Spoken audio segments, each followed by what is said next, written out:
live recording in the studio. And there we are. Good morning, everyone. It is officially February 25th. I'm here to report to you the State of the Union.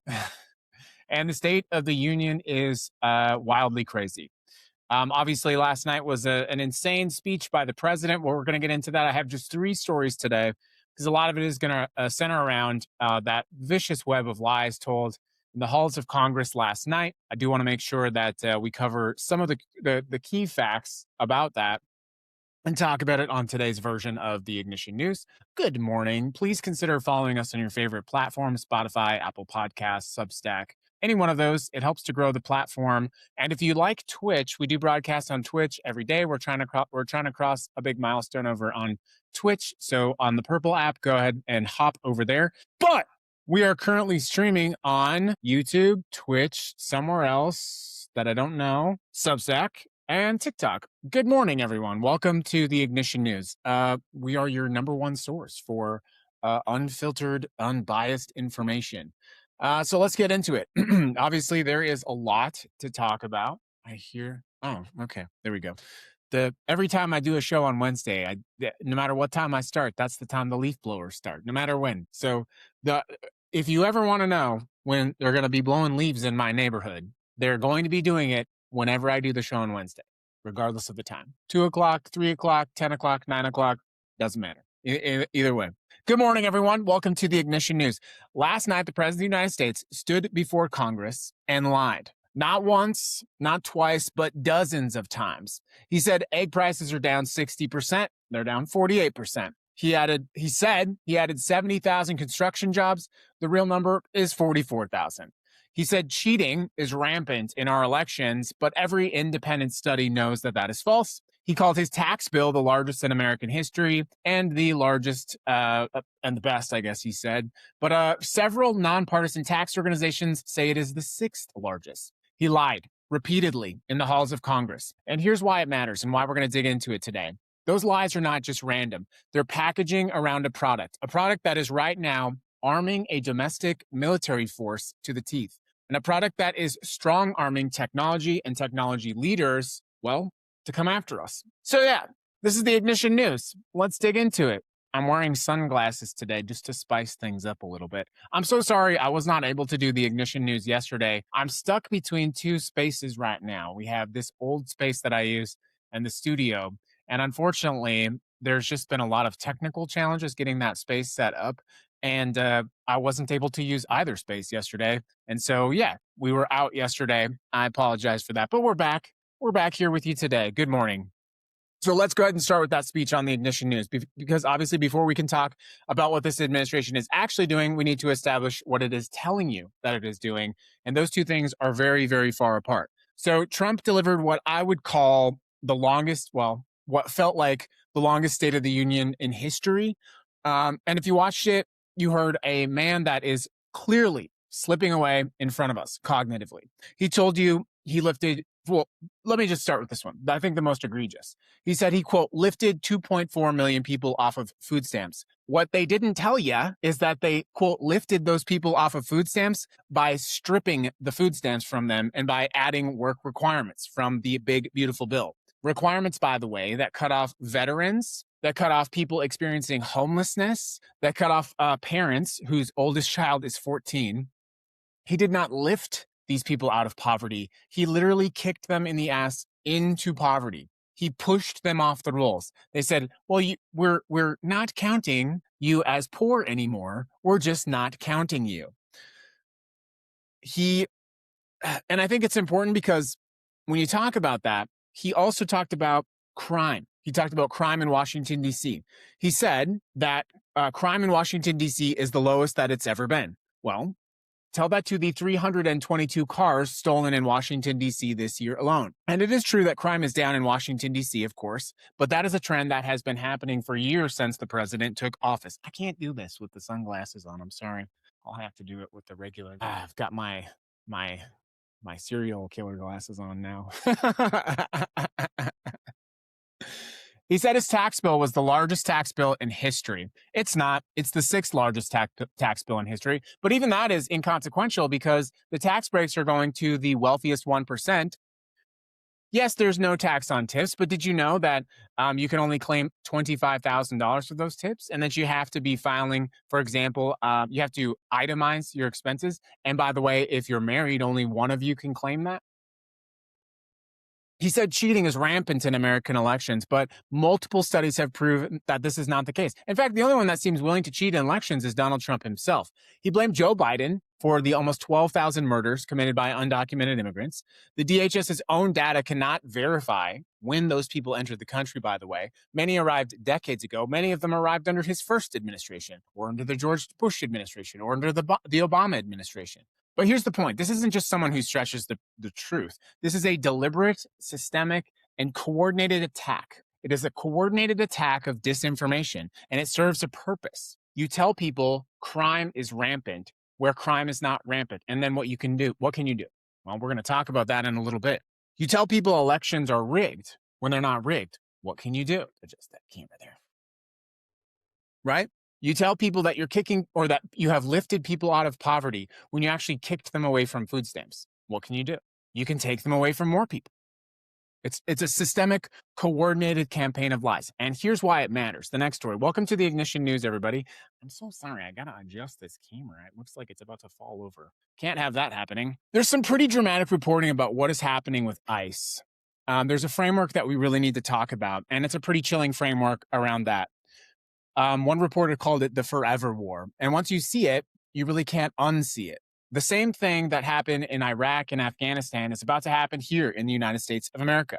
DHS has committed to spending $144 million on guns, ammunition, and weapons in the first year of the Trump administration. ICE's spending on weapons quadrupled into 2025 compared to the previous year. Customs and Border Patrol doubled its weapons contract. So they're talking about AR, military specs, thousands of Glock handguns. Good luck, TikTok. Good luck. $30 million worth of ammunition, $25 million in less than lethal weapons. And if you think about that carefully, that means tasers, pepper spray, tear gas, the green gas, right? All that stuff. These are not tools to stop border crossings, everyone. These are not tools to protect the border. They are tools to arm an American Gestapo.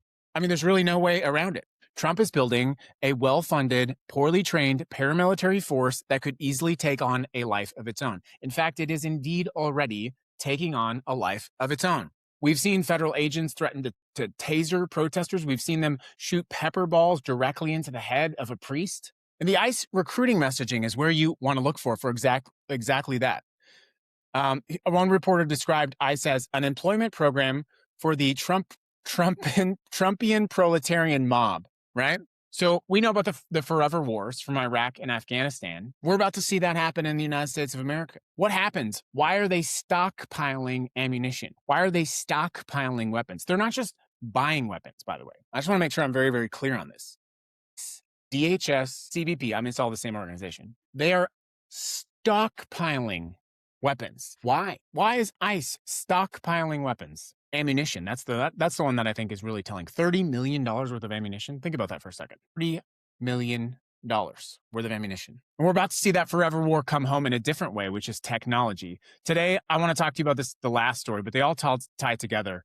This is perhaps, I think, the most disheartening story, by the way, of everything. And it's about Anthropic. And Anthropic did something that is, I think, a major red flag, especially after you talk about the president exiting his disastrous State of the Union. You talk about ICE equipping and stockpiling weapons. Anthropic is an AI company. It runs the AI software most people call Claude. And they had some pretty strong safeguards up. They make that Claude AI system as well. They were actually founded by people who left OpenAI because specifically they were worried about AI safety. Their whole brand and identity was built around being the responsible AI partner. And yesterday, they ditched their core AI safety promise. The reason that they did this is that the Pentagon has been pressuring them to basically take the guardrails off of their AI system so that they could use that AI system for other things in the military specifically. Autonomous weapons use, AI targeting, systemic targeting. And Anthropic said, we're not going to do that. We're not going to let you use it to automatically target human beings. We're not going to allow you to use it for mass surveillance. And so the Pentagon, led by Pete Kegsbreath, said, okay, then we're just going to make you a critical supplier. So anyone who uses you is not going to be able to do business with the United States federal government and the military specifically. That's fine. You can refuse to let us use your AI to kill people. You just won't have a company anymore. Anthropic published a blog post announcing they were replacing that 2-year-old responsible scaling policy with a, quote, more flexible framework. The old policy included a hard commitment. If Anthropic's AI models became powerful enough that the company couldn't ensure that they were safe and controlled, they would pause development. Full stop. Hard break. Now that commitment is gone. Their new framework is not a hard commitment, but rather public goals that will openly grade our progress towards, in other words, vibes. Now, to be clear, there's two things happening here in the same breath. Anthropic says that the policy change is not related to excess pressure, but the Pentagon seems a lot happier with this policy change, right? They are still saying that they will not allow AI to autonomously control weapons, and they will not allow AI to be used for mass domestic surveillance of American citizens. That's claims that they are saying that they're not going to cross. But here's where there's a flaw. The Pentagon is threatening them for holding those lines. As I just said, they threaten to designate them as critical to the supply chain, meaning that if you have a company and you use Anthropic, you can't do business with the military. But now it looks like Anthropic is slowly backing away and backing away and backing away from that commitment. So how do all of these things tie together, right? How do they come together as one piece? You have the State of the Union, which was a massive, painful performance. You have a 2-hour exercise in telling you a false, fake version of America, one where crime is apparently gone, one where elections are being simultaneously stolen while there's no crime, where immigrants are pouring in from other countries and mental institutions.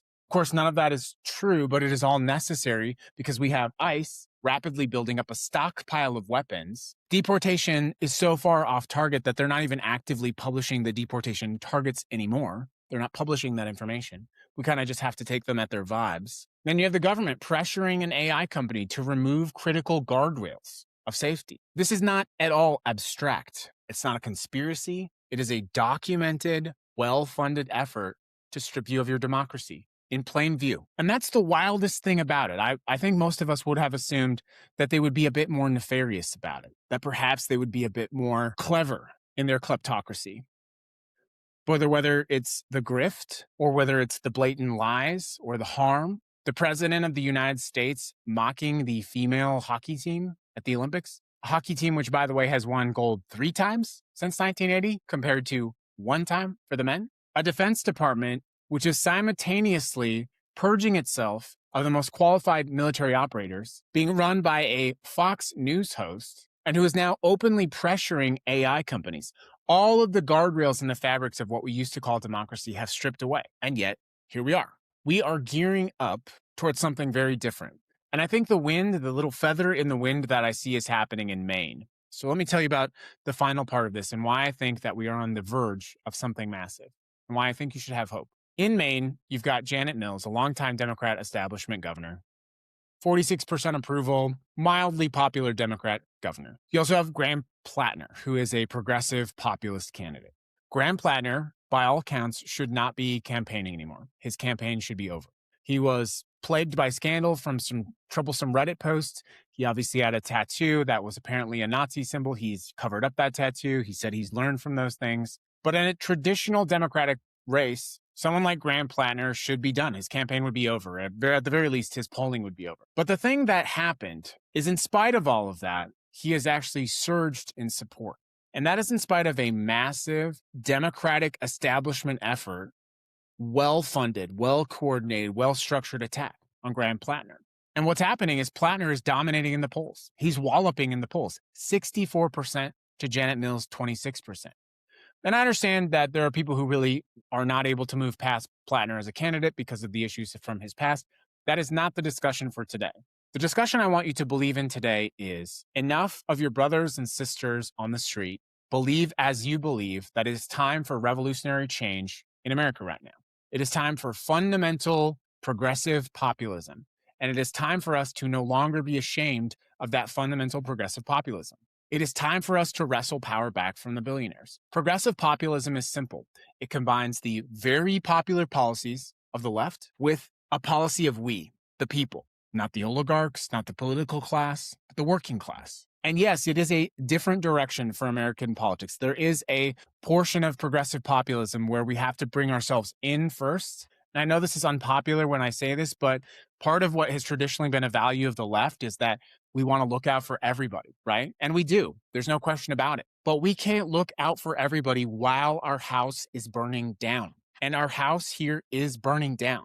So for some period of time, the American people do have to lean in. We have to take care of our house so that we can take care of the rest of the world. We are simply not exercising effective foreign policy because the bulk of our foreign policy is controlled by the apparatus of a corrupt president and a political class which for some reason is not able to speak out against AIPAC. We're about to go to war with Iran, apparently. Ask yourself, how does that benefit you?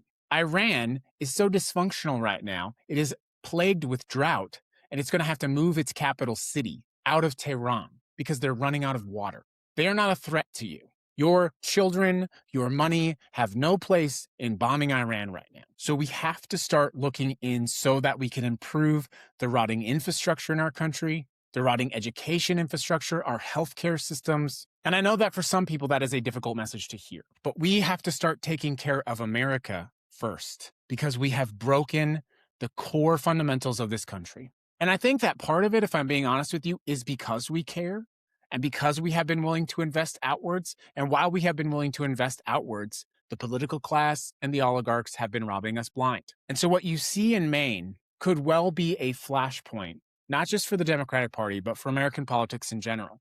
And what I would close out with is this: be aggressive in asking for what you need from the political class. Be progressive in asking what you need from the political class. The Democratic Party establishment, I believe, is clearly crumbling in front of us. This is very evident in what's happening, even with someone like Plattner, who has a troubling past. And listen, I just want to be very clear with you. If you can't get past that stuff, I have no judgment for you. But I think what the American public is starting to realize is that this idea that there is a perfect politician is actually actively harming us. Because a perfect politician is someone like Hakeem Jeffries or Chuck Schumer, or in my state, Catherine Cortez Masto. A perfect politician is not willing to take the risks necessary to save your life. We are dying out here. We are starving out here. We are being strangled by the system. Perfect people have not saved us. Perfect people have not helped us to get out of it. In fact, perfect people have made it worse. Nancy Pelosi was a perfect politician. Some call her a genius. Nancy Pelosi is a multi-hundred millionaire. In that same period of time, you have become less wealthy, less food secure, less housing secure. Your healthcare has deteriorated, and you are being less and less represented by the people that are supposed to be fighting for you. So I believe what's happening in Maine is a flashpoint, but it is only a flashpoint if we let it happen. It's February 25th, everybody. I think I started out the show with sunglasses. I'll end the show with sunglasses. That is because in spite of the darkness, the future is bright. It is, but you have to believe it's bright first. That's the show, everybody. We'll see you tomorrow on the Ignition News.